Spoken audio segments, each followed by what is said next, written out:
1. Accede a la página web.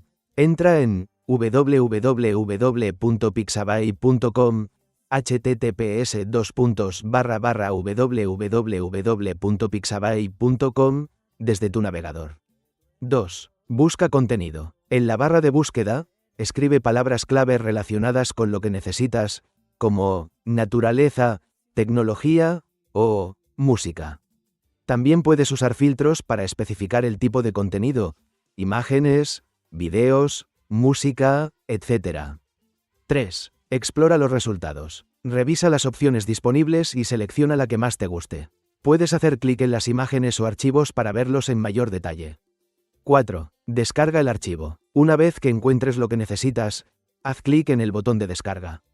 Puedes elegir el tamaño o resolución del archivo antes de descargarlo. 5. Crea una cuenta, opcional. Aunque no es obligatorio, puedes registrarte para acceder a funciones adicionales, como guardar tus favoritos o subir tus propios contenidos. 6. Verifica la licencia. Todo el contenido de Pixabay está bajo la licencia Pixabay, lo que significa que puedes usarlo libremente sin atribución, aunque siempre es recomendable leer los términos específicos para asegurarte. 7. Usa el contenido. Descarga y utiliza las imágenes, videos o música en tus proyectos personales o comerciales sin preocupaciones. Es así de sencillo. Gracias.